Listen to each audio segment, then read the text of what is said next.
Hi friends,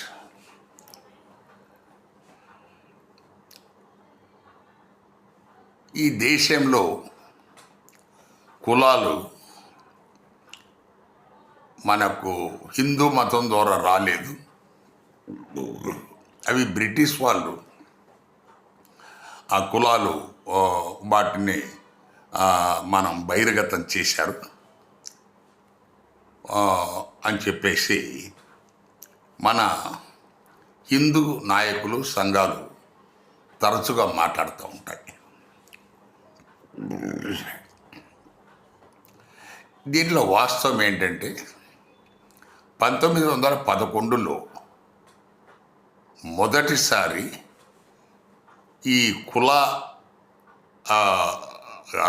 గణాంకాలు sir Edward gait అని census officer లెక్కలు తీశాడు 1911లో.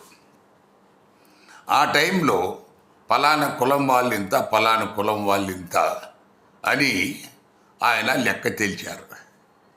దీని అర్థము బ్రిటిష్ వాళ్ళు కులాలు సృష్టించారని కాదు. అంటే ప్రజలను ఇంకా ఈ ఈ దళితులను ఇంకా మోసం చేయాలనే ఈ నాయకులు చూస్తూ ఉంటారు.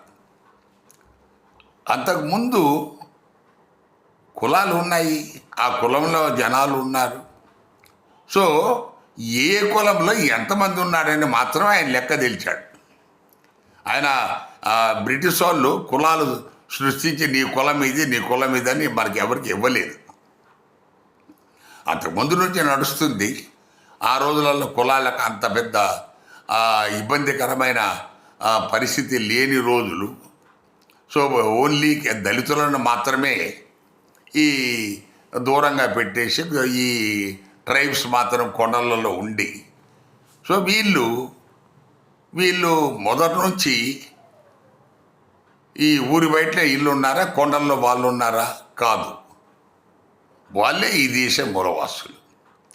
సో ఎప్పుడైతే క్రీస్తు పూర్వము అంటే ఇప్పుడు మనకు కామన్ ఎరాకు ముందు 1500 సంవత్సరంలో ఎప్పుడైతే ఆర్యులు వచ్చి ఈ లోకల్గా ఉన్న మూలవాస రాజులను వాళ్ళను ఓడించి తరివేశారు, వాళ్ళే దళితులయ్యారనేది గమనించాలి.